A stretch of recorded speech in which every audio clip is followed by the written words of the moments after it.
오늘은 하박국의 기도입니다. 호박국이 아닙니다. 하박국입니다. 1절에 시기오롯에 맞춘 선지자 하박국의 기도라.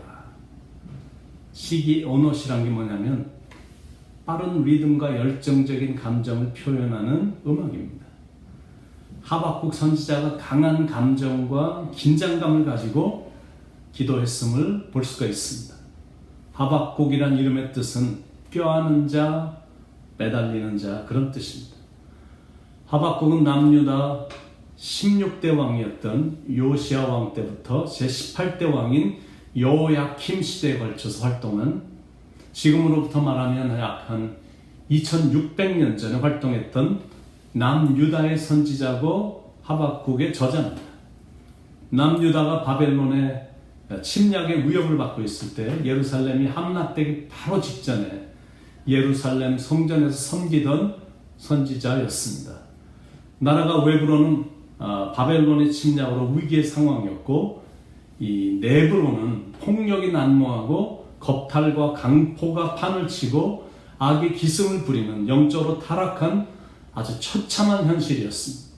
정의가 실현되지 않았고 하나님의 말씀조차 전혀 발휘가 되지 않았던 어두운 시대에 기울어져가는 민족을 바라보며 하나님께 기도했던 선지자. 하나님, 왜 이런 악한 세상을 보고만 계십니까? 하나님, 어떻게 해서라도 이 백성들을 죄에서 구원해 주셔야 되는 거 아닙니까? 그런데 더 안타까운 마음으로 기도한 건 뭐냐면, 하나님, 왜 갈대아 사람들인 이 바벨론을 들어서 심판을 계획을 하십니까? 그건 안 됩니다. 이스라엘보다 더 악한 자들로 이스라엘을 심판하시는 건, 이건 진짜 안 됩니다. 백성들에게 어떤 징계를 주셔서라도 하나님께 돌아오게 하옵소서 라며 하나님께 부르짖었던 애국자였고 선지자였습니다. 그때 하나님께서 하박국에게 하신 말씀이 로마서에서 사도 바울이 인용한 그 유명한 의인은 믿음으로 말미암아 살리랍니다. 하박국 2장 4절에 보라, 그의 마음은 교만하며 그 속에서 정직하지 못하나 그의 믿음으로 말미암아 살리라.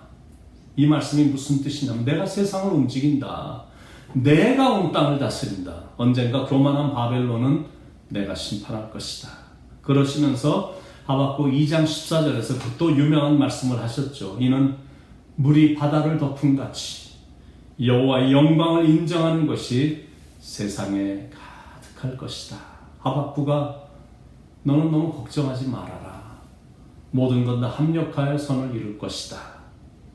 이렇게 말씀해 주십니다. 그러나 그때 상황은 참담했었습니다. 왜냐하면 하나님께서 이스라엘을 심판하시겠다는 소문을 들었기 때문에 백성들은 심한 낙심에 빠졌고 절망의 늪에서 어찌할 바를 몰라 백성들은 허우적거리고 있었습니다. 2절에 여호와여, 내가 죽게 대한 소문을 듣고 놀랐나이다.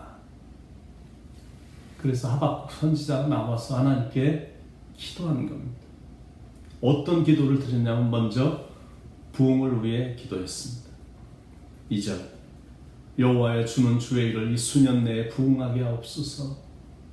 하박국 선지자는 부흥을 달라고 기도했습니다. 아마 부흥이란 것은 모든 교회들의 기도 제목일 거고 모든 목회자들의 소원일 것입니다. 저도 부흥을 대단히 사모하는 목사입니다. 부흥이란 게 대체 무엇인가? 국어사전에 보니까 부흥은 다시 붙자에 일어날 흠자를 사용하는, 다시 새롭게 일어난다, 다시 새로워진다, 그게 부흥입니다. 영어로도 보면 부흥은 renew, 다시 새로워진다, revive, 다시 살아난다, 그런 것. 그러니까 진정한 부흥은 다시 새로워지는 것. 쇠퇴했던 것이 다시 좋아지는 게 부흥이고 회복입니다. 봄이 되면 죽은 것 같은 땅에서 새 생명의 싹이 돋아나듯 다시 태어나는 경험이 바로 부흥입니다. 그런 부흥을 하박국 선지자가 꿈꾸며 기도한 겁니다. Revival, 부흥, Revitalization, 재활성, Renewal, 갱신, Rebirth, 새로운 탄생. 그런데 그런 부흥은 저절로 이루어지지 않습니다. 104년 전에 일어났던 평양 대부흥이나 영국이나 미국이나 중국에서 불같이 일어났던 그런 부흥과 변화는 피 흘림, 상한 심령, 애통하는 마음, 회개, 부흥에 대한 사모함, 뜨거운 기도 등을 통해서 일어났거든요. 그러니까 부흥이란 헌신이 요구되고 희생이 요구되며 가슴을 찢으며 회개하는 그 장소에 일어납니다. 하박국 선지자는 그걸 놓고 하나님께 간절히 기도했습니다. 하나님, 제가 헌신하고 희생하겠사오니 여호와여, 하나님이여, 주는 이 일을 수년 내에 부흥케 하옵소서. 이 수년 내에 나타내시옵소서. 그게 하박국 선지자의 첫 번째 기도. 두 번째 하박국 선지자가 기도한 것은 긍휼을 위해 기도했습니다. 2절 마지막 부분에 여호와여, 진노 중에라도 긍휼을 잊지 마옵소서. Oh Lord, have mercy. Have mercy. Remember mercy. 하박국 선지자는 하나님의 긍휼을 구하며 기도했습니다. 자기들이 잘못을 했기에 하나님이 진노를 계획하셨겠지만 하나님께서 참다 정말 참다 못하시다가 백성들이 도가 지나칠 정도로 죄악을 저지르니까 진노를 계획을 하셨겠지만 진노 중에라도 긍휼만을 잊지 말아달라고 기도를 드린 겁니다. 하나님의 긍휼을 구하는 기도는 정말 좋은 기도. 하나님, 불쌍히 여겨주옵소서. 저도 그 기도를 정말 자주 드리거든요.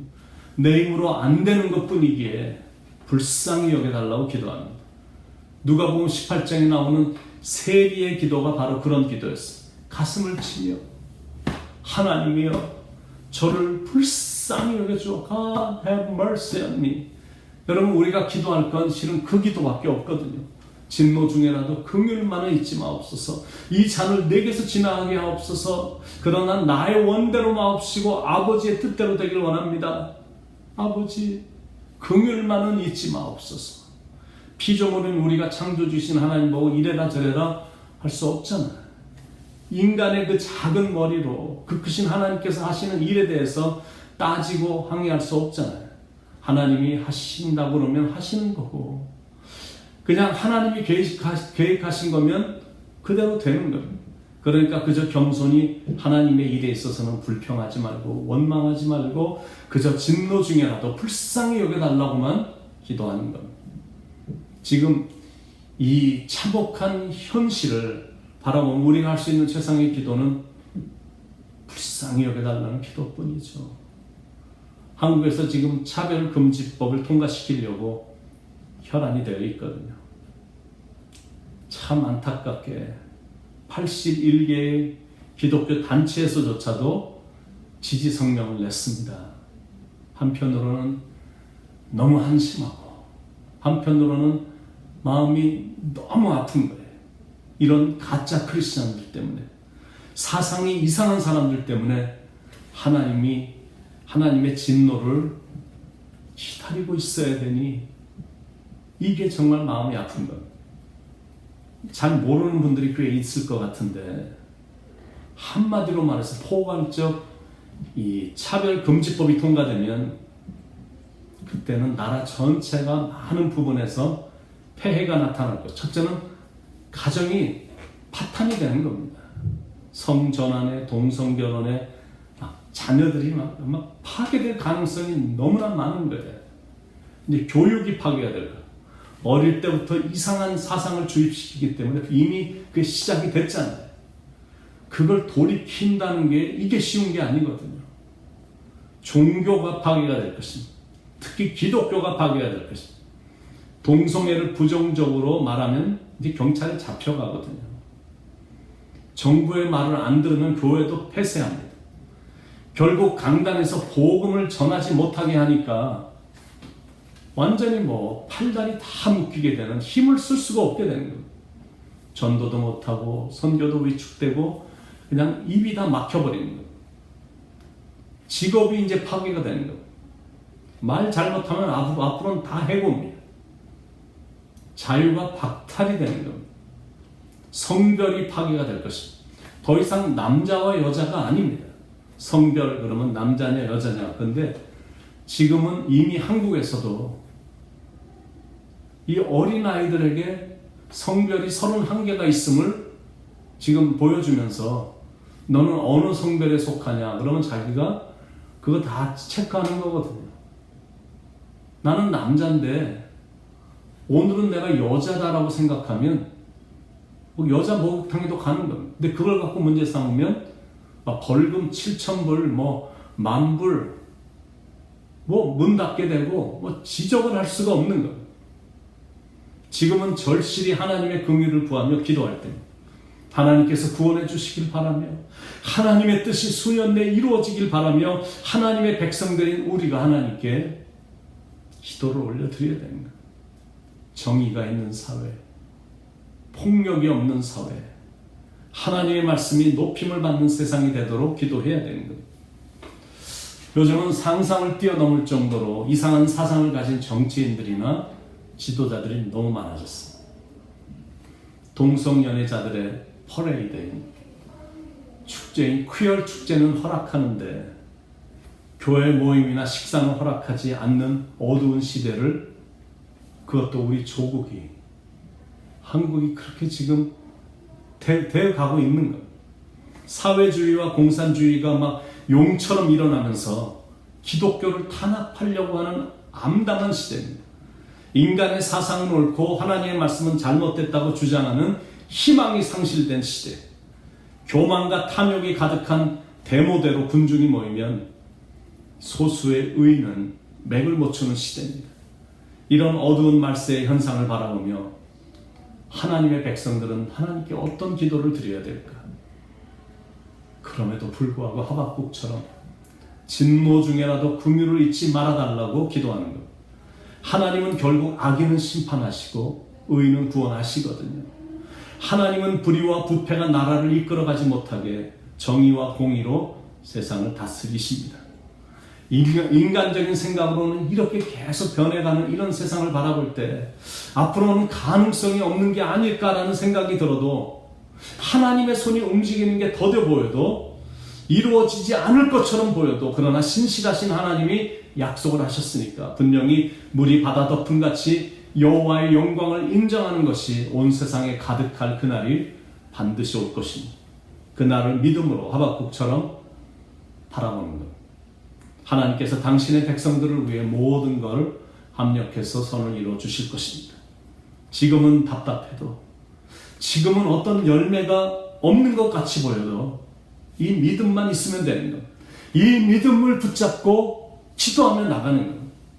하박국 3장 17절로 19절에 비록 무화과 나무가 무성하지 못하며 포도나무에 열매가 없으며 감람나무에 소출이 없으며 밭에 먹을 것이 없으며 우리의 양이 없으며 외양간에 소가 없을지라도 나는 여호와로 말미암아 즐거워하며 나의 구원의 하나님으로 말미암아 기뻐하리로다. 주 여호와는 나의 힘이시라. 나의 발을 사슴과 같게 하사 나를 나의 높은 곳으로 다니게 하시리로다. 그런 날이 오기를 기대하고 사모하며 하박국처럼 꾸준히 하나님께 기도하며 나가는 저와 여러분이 되시길 간절히 축원을 드립니다. 기도하겠습니다. 하나님, 미국도 그렇고 우리 조국 한국도 그렇고 전 세계가 이상한 사상에 휩쓸려서 정말 이상한 결정들을 하는 이런 세상 속에 살고 있고 자녀들을 키워야 되는 이런 안타까움이 있는데 사랑하는 하나님께서 역사를 주관하시고 그 능력의 손으로 펴시사 정의와 공의가 판을 치는, 불의가 정의 앞에서 눌리는 그런 세상으로 분명히 만들어 주실 줄로 믿습니다. 지금 내 눈에 보이는 그런 열매는 보이지 않는 것 같아도, 외양간에 어떤 송아 없는 것 같이 보여도 우리는 그저 능력의 하나님을 알고 하나님의 본심을 알고 하나님의 성품을 우리는 아니까 반드시 좋은 것으로, 의인은 구원해 주시는 것으로 우리는 분명히 믿고 믿음을 가지고 기도하며 주저없이 그리고 위축되지 않은 채 나가는 기도의 사람들, 하나님의 사람들이 될 수 있도록 인도해 주시고, 상황은 내 눈에 금방 열매가 보이지 않아도 우리 모두는 한 마음이 돼서 기도함으로 하나씩 하나씩 아름답게 변하게 되는, 너무너무 변화되는 이런 모습 속에 외양간의 송아지가 밖으로 뛰쳐나가 너무너무 좋아 펄쩍펄쩍 뛰는 것처럼 우리들의 기쁨이 충만한 그런 세대가 오기를 기대하며 또 기도하며 또 기다리며 나가는 우리의 영성이 넘치도록 축복 내려 주시옵소서. 하나님, 우리는 하나님을 믿습니다. 하나님의 능력과 사랑을 믿습니다. 감사합니다, 하나님. 사랑합니다, 하나님. 예수님의 이름 받들어 간절히 기도드립니다. 아멘.